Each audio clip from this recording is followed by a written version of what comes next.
आज আমরা philosophy class 12 ক্লাসের সংখ্যাটা হচ্ছে 81। দেখো আজকে আমি তোমাদের অবরোহ অনুমানের যে প্রাকল্পিক ন্যায় আছে সেই প্রাকল্পিক নিরপেক্ষ ন্যায় এবং বৈকল্পিক নিরপেক্ষ ন্যায় এখান থেকে তোমাদের যুক্তির বিচার আসবে, অর্থাৎ যুক্তিকে গঠন করার পর সেই যুক্তিটাকে কিভাবে বিচার করতে হবে সেটা তোমাদেরকে আমি আজকে একটু প্র্যাকটিস করিয়ে দেবো। তো প্রথমেই বলি তোমাদের যে সিলেবাসটা ছোট হয়ে গেছে, তাই তোমরা প্রাকল্পিক এবং বৈকল্পিক নিরপেক্ষ যে ন্যায় সেই ন্যায়টার উপরে কিন্তু বেশি তোমাদের গুরুত্ব দিতে হবে, কারণ এখান থেকেই তোমাদের কিন্তু প্রশ্ন আসবে।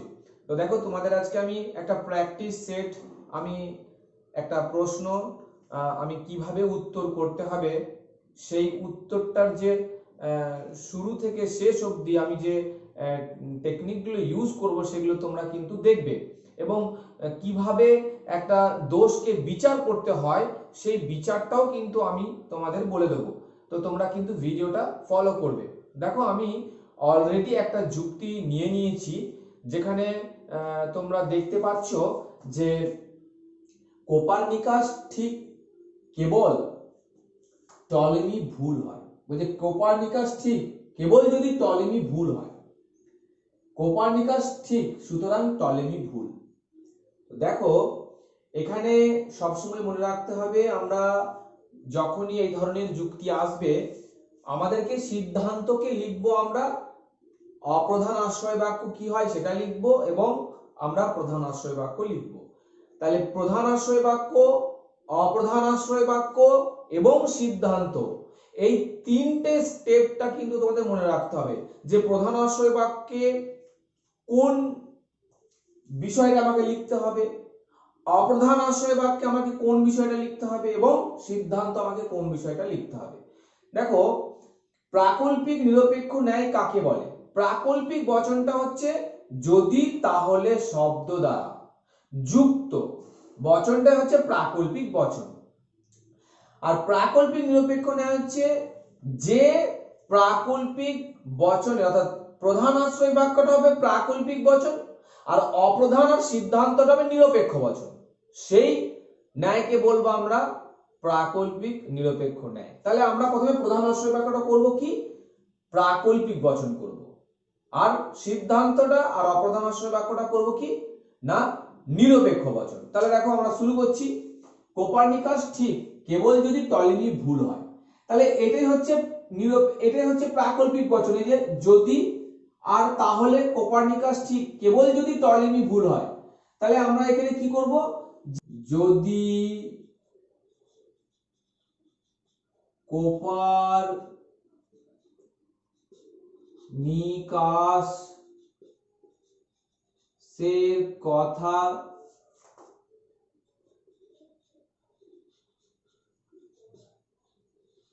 ঠিক হয় তাহলে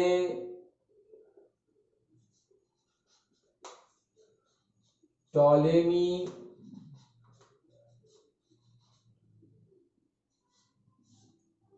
ভুল। যদি কোপার্নিকাসের কথা ঠিক হয় তাহলে টলেমি ভুল। ঠিক আছে, এখানে তোমরা একটু মনোযোগ সহকারে বিষয়টাকে তোমরা বোঝার চেষ্টা করো যে কিভাবে যুক্তিটা গঠন করলাম। ছিল কোপার্নিকাস ঠিক কেবল যদি টলেমি ভুল হয়, তাহলে এখানে তোমাকে বুঝতে হবে যে কি বলতে চাইছে যুক্তিটা, এবং সেই যুক্তিটাকে যখন তুমি প্রধান আশ্রয় বাক্যে সেটাকে রূপান্তর করবে, তাহলে কিভাবে তুমি যদি তাহলে যে শব্দ দুটো রয়েছে তাহলে পরে কোনটা হবে আর যদির পরে কি হবে, অর্থাৎ যদি তাহলে মধ্যবর্তীতে কোন অংশটা বসবে সেটা তোমাকে ভালো করে আগে কিন্তু নির্ণয় করতে হবে। তাহলে এখানে দেখো স্পষ্টভাবে বুঝতে পারছি কোপার্নিকাস ঠিক কেবল যদি টলেমি ভুল হয়। তাহলে যদি আমি এটা বলতেই পারি যদি কোপার্নিকাসের কথা ঠিক হয় তাহলে টলেমি ভুল, এটাই হবে। তাহলে লিখবো যদি কোপার্নিকাসের কথা ঠিক হয় তাহলে টলেমি ভুল। এটাকে আমরা প্রধান আশ্রয় বাক্য বলবো, প্রধান যুক্তি বাক্য। কো। ঠিক আছে, এটা হচ্ছে প্রধান প্রধান যুক্তি বাক্য। এখানে স্পষ্ট ভাষায় বলা হয়েছে যে যেখানে যদি তাহলে শব্দ থাকবে সেই বাক্যটাকে আমরা বলবো কি না প্রাকল্পিক বচন, এবং ওটাই হবে প্রাকল্পিক নিরপেক্ষ ন্যায়ের প্রধান আশ্রয় বাক্য। এবারে সিদ্ধান্তটা আর অপ্রধান আশ্রয় বাক্যটা বলা হয়েছে নিরপেক্ষ বচন। দেখো সুতরাং শব্দ মানেই সেটাই সিদ্ধান্ত, তাহলে এখানে সিদ্ধান্ত চিহ্ন দিব আমি। সুতরাং টলেমি ভুল, তাহলে লিখবো এমন হয় যে টলেমি ভুল। ঠিক, আর কি পড়ে রইলো কোপার্নিকাস ঠিক, তাহলে লিখবো এমন হয় যে কোপার্নিকাস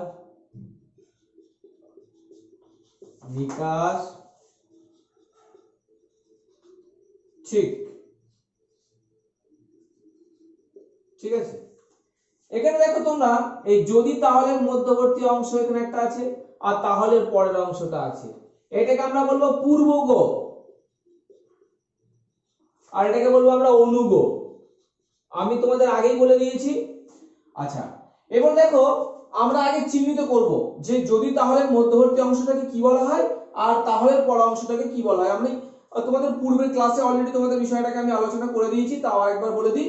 দেখো যদি তাহলে মধ্যবর্তী অংশটাকে বলা হচ্ছে পূর্বগ, আর তাহলে পরের অংশটাকে বলা হচ্ছে অনুগ।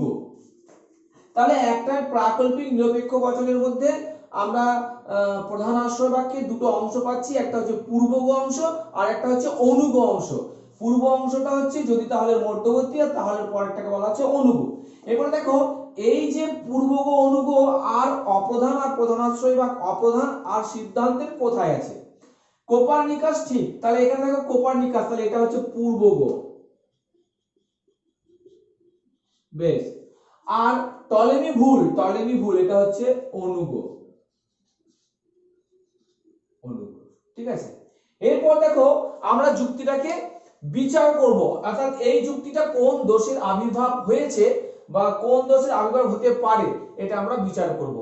বিচার করতে গেলে তোমাদেরকে আবারও বলি প্রাকল্পিক নিরপেক্ষ ন্যায়ের যে নির্দিষ্ট যে নিয়ম আছে সেই নিয়মগুলোকে কিন্তু তোমাদের মনে রাখতে হবে, কারণ যুক্তিটাকে গঠন করার পর নিয়মের দ্বারা সেই যুক্তিটাকে কিন্তু বিচার করতে হবে। দেখো নিয়মটা হচ্ছে যে প্রাকল্পিক বচনের প্রধান আশ্রয় বাক্যের পূর্বগকে অপ্রধান আশ্রয় বাক্যে স্বীকার করে সিদ্ধান্তে অন্য যে আশ্রয় বাক্যটা রয়েছে অর্থাৎ অনুগটাকে কি করতে হবে? স্বীকার করতে হবে, তাহলে যুক্তিটা বৈধ হয়।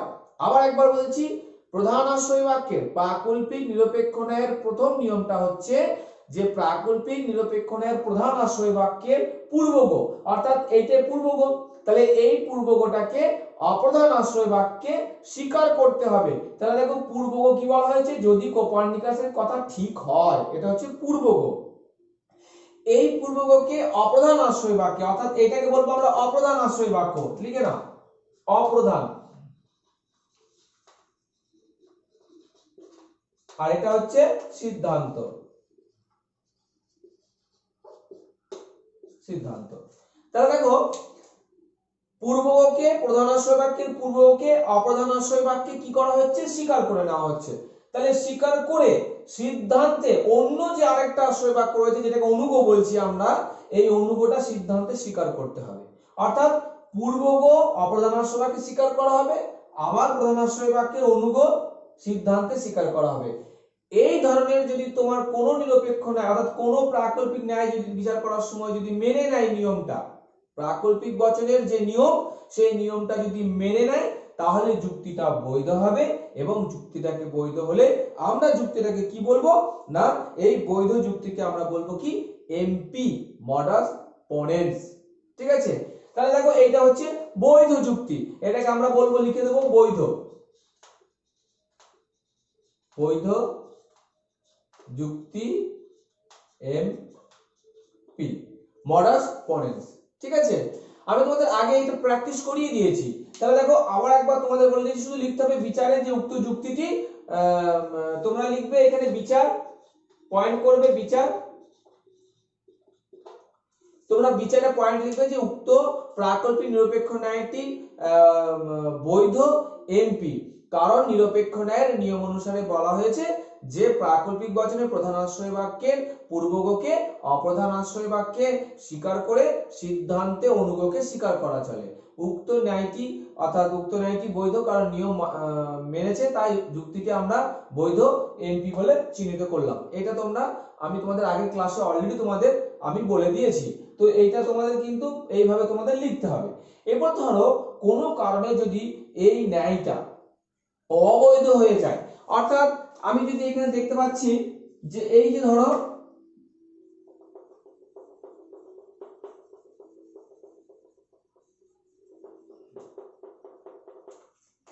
এইখানে দেখো তোমরা যদি আমি ধরলাম এইটা হয়ে গেল অপ্রধান, আর সিদ্ধান্ত ধরছি এটা হলো যে এমন হয় যে কোপার নিকাশ ঠিক, এমন হয় যে কোপার নিকাশ ঠিক। ধরো এইখানে দিল যুক্তিটা যে কোপার নিকাশ ঠিক কেবল যদি টলেমি ভুল হয়, টলেমি ভুল সুতরাং কোপার নিকাশ ঠিক। এই সুতরাং চিহ্নটা যদি তোমার এইখানে থাকতো, ঠিক আছে, আর এখান থেকে সুতরাং চিহ্নটা যদি মুছে যেত, ভালো করে বোঝো, আর এখানে যদি থাকতো এরকম যুক্তিটা কোপারনিকাস ঠিক কেবল যদি টলেমি ভুল হয়, টলেমি ভুল সুতরাং কোপারনিকাস ঠিক, তাহলে আমরা কি করতাম সিদ্ধান্ত কোপারনিকাস ঠিক, এইটাকে আমরা এখানে লিখবো। তাহলে এমন হয় যে কোপারনিকাস ঠিক, ভালো করে বুঝে নাও তোমরা। আমরা এটাকে সিদ্ধান্ত করব, আর প্রধানাংশ বাক্য পেয়ে যাওয়ার পর টলেমি ভুল, অর্থাৎ এমন হয় যে টলেমি ভুল করার পর এরপরে যুক্তিটা কিন্তু বিচার করতে গেলে কিন্তু অন্য দোষে দুষ্ট হয়ে যাবে। দেখো প্রধানাংশ বাক্যের পূর্বগকে অপ্রধানাংশ বাক্যে স্বীকার করতে হবে, কিন্তু অপ্রধানাংশ বাক্যে পূর্বগ অপ্রধানাংশ বাক্যের পূর্বগ অপ্রধানাংশ বাক্যের যে পূর্বগ কিন্তু নেই, অনুগ রয়েছে, কারণ টলেমিটা এখানে আমরা দেখতে পাচ্ছি এখানে অনুগ হিসেবে পরিচিত হয়েছে। এই যে অনুগ টলেমি, এখানে অনুগ ধরে নিয়েছি, টলেমি হচ্ছে অনুগ, এটা অনুগ, তাহলে টলেমি হচ্ছে অনুগ আর পূর্বগ হচ্ছে কি কোপারনিকাস, ঠিক আছে, এটা হয়ে গেল পূর্বগ। তাহলে দেখো এইখানে যখন আমি বিচার করব যুক্তিটা, অর্থাৎ সিদ্ধান্তটা যখন চেঞ্জ হয়ে যাচ্ছে, কোপারনিকাস ঠিক এটা যদি সিদ্ধান্ত হয়ে যায় আর টলেমি ভুল এটা যদি অপ্রধান আশ্রয় বাক্য হয়ে যায়, তাহলে নিরপেক্ষ ন্যায়ের যে প্রাকল্পিক নিরপেক্ষ ন্যায়ের যে নিয়ম, সেই নিয়মে বলা হয়েছে প্রধান আশ্রয় বাক্যের পূর্বগকে অপ্রধান আশ্রয় বাক্যে স্বীকার করতে হবে। অথবা যদি আবার বলা হয়েছে আরেকটা নিয়মে যে প্রধান আশ্রয় বাক্যে অনুগকে অপ্রধান আশ্রয় বাক্যে অস্বীকার করতে হবে। তাহলে দেখো অনুগ এখানে অস্বীকার করছে না, পূর্বগ এখানে কিন্তু সবসময় মনে রাখতে হবে যে পূর্বগটা কি বলা হয়েছে কোপারনিকাস ঠিক কেবল যদি টলেমি ভুল হয়, তাহলে কোপারনিকাস ঠিক কথা, অর্থাৎ কোপারনিকাসের কথা ঠিক হয় তাহলে টলেমির ভুল। তাহলে এখানে কি বলছে এমন হয় যে টলেমি ভুল আর এমন হয় যে কোপারনিকাস ঠিক। তাহলে যদি আমরা এখন নিয়মে দেখতে যাই যে টলেমি ভুল এটা অনুগ, টলেমি ভুল এটা অনুগ, তাহলে প্রাকল্পিক বচনের অনুগ অপ্রধান আশ্রয় বাক্যে স্বীকার হচ্ছে, তাহলে এটা কি বলবো আমরা অনুগ স্বীকার জনিত দোষ। এর নিয়মটা হচ্ছে পূর্বগ যেমন স্বীকার করে সিদ্ধান্তে অনুগটা স্বীকার করে, আবার দেখো এর উল্টো নিয়ে আরেকটা নিয়ম হচ্ছে যে প্রাকল্পিক বচন অনুগ যদি অপ্রধান আশ্রয় বাক্যে অস্বীকার করে, এখানে অস্বীকার করা হচ্ছে না, এখানে স্বীকার করা নেওয়া হচ্ছে, অর্থাৎ আমরা যুক্তিটা দেখতে পাচ্ছি এখানে অনুগটা কি হচ্ছে না স্বীকার হয়ে যাচ্ছে, স্বীকার করছে, অনুগটা এখানে স্বীকার করা হচ্ছে, অর্থাৎ প্রাকল্পিক বচনের যে অনুগ সে অনুগটা অপ্রধান আশ্রয় বাক্যে স্বীকার করা হচ্ছে, তাই উক্ত যুক্তিটি যে দোষ হবে সেটা হবে অনুগ স্বীকার জনিত দোষ। অর্থাৎ এখানে আমরা আরেকটা দোষ পেয়ে যাচ্ছি, সেই দোষটা হচ্ছে অনুগ স্বীকার জনিত দোষ। লেখো, এটা লিখবো আমরা বিচার অনুগ স্বীকার জনিত দোষ। ঠিক আছে, দেখো এখানে কিন্তু আমরা দুটো পেলাম, একটা হচ্ছে প্রাকল্পিক নিরপেক্ষ ন্যায়ের যে নিয়ম, সেই নিয়মে কিন্তু বলা হয়েছে পূর্বগ অপ্রধান আশ্রয় বাক্যে পূর্বগকে যদি স্বীকার করে নেওয়া হয়, অর্থাৎ এইখানে অপ্রধান আশ্রয় বাক্য পূর্বগই হতে হবে এবং সেটাকে স্বীকার করতে হবে, আর অনুগ যদি সিদ্ধান্ত যদি স্বীকার করে নেয় তাহলে যুক্তিটা বৈধ হয়, তখন হবে এমপি। কিন্তু যদি আমরা যদি যুক্তিটাকে এইভাবে পাই, অর্থাৎ যেভাবে যুক্তিটা প্রকাশ করবে আমাদের কাছে, যদি যুক্তিটা এইভাবে পাই যে কোপার্নিকাস ঠিক কেবল যদি এই দেখো কেবল যদি টলেমি ভুল হয়, টলেমি ভুল সুতরাং কোপার্নিকাস ঠিক, যদি এই আকারে যুক্তিটা আমাদের কাছে উপস্থাপনা হয়, তাহলে আমরা কিভাবে সেটাকে সাজাবো? প্রথমে আমাদেরকে কি বের করতে হবে না, আমরা প্রথমেই বের করব যে প্রধান আশ্রয় বাক্য অর্থাৎ প্রাকল্পিক বচনের প্রধান আশ্রয় বাক্য যদি তাহলে শব্দ দ্বারা গঠিত হয়, তাহলে প্রথমে লিখবো যদি তাহলে, অর্থাৎ এইটা লিখে দেবো আমরা, যদি কোপার্নিকাস কথা ঠিক হয় তাহলে টলেমির কথা ভুল। এরপরে হচ্ছে কি অপ্রধান আশ্রয় বাক্যটা আর সিদ্ধান্তটা লিখতে হবে, সিদ্ধান্ত তোমরা বুঝতে পারবে, সুতরাং অতএব সেহেতু এই শব্দগুলো থাকলে সিদ্ধান্ত হয়, তাহলে সুতরাং কোপার্নিকাস ঠিক, এটা সিদ্ধান্ত লিখে দেবো, এমন হয় যে কোপার্নিকাস ঠিক হয়ে গেল। এবারে যেটা পড়ে থাকবে সেটাই হবে অপ্রধান আশ্রয় বাক্য, সেটাও আমরা লিখে দিলাম। এবারে চিহ্নিত করবো কোনটা পূর্বগ কোনটা অনুগ। দেখো পূর্বগ এটা, যদি তাহলে মধ্যবর্তী পূর্বগ, আর তাহলে পরের অংশটা অনুগ। সেই একই রকম ভাবে আমরা এখানে দেখতে পাচ্ছি অপ্রধান আশ্রয় বাক্যে কি আছে, অনুগ, এটা অর্থাৎ টলেমিটা অনুগ, আর এখানে দেখতে পাচ্ছি সিদ্ধান্তে কোপার্নিকাসটা হচ্ছে পূর্বগ। তাহলে নিয়মে বলা হচ্ছে যদি অনুগ অপ্রধান আশ্রয় বাক্যে অস্বীকার করে এবং সিদ্ধান্তে পূর্বগটা অস্বীকার করে, তাহলে যুক্তিটা বৈধ, ওটা হবে এমটি। যেমন এই ক্ষেত্রে আমরা পেলাম কি না এমপি মডাস পনেন্স, তেমনি ওই ক্ষেত্রে পাবো আমরা কি এমটি মডাস টলেন্স। ঠিক আছে, কিন্তু যুক্তিটা তা হচ্ছে না, যুক্তিটা অনুগ অস্বীকার করছে না, অপ্রধান আশ্রয় বাক্যে স্বীকার করে নিচ্ছে, এই যে টলেমি ভুল অর্থাৎ স্বীকার করে নিচ্ছে, তাই পজিটিভ হয়ে যাচ্ছে যুক্তিটা, তাই যুক্তিটা নিয়ম লঙ্ঘন করায় যুক্তিটা আমরা বলবো যে অনুগ স্বীকার জনিত দোষে দুষ্ট।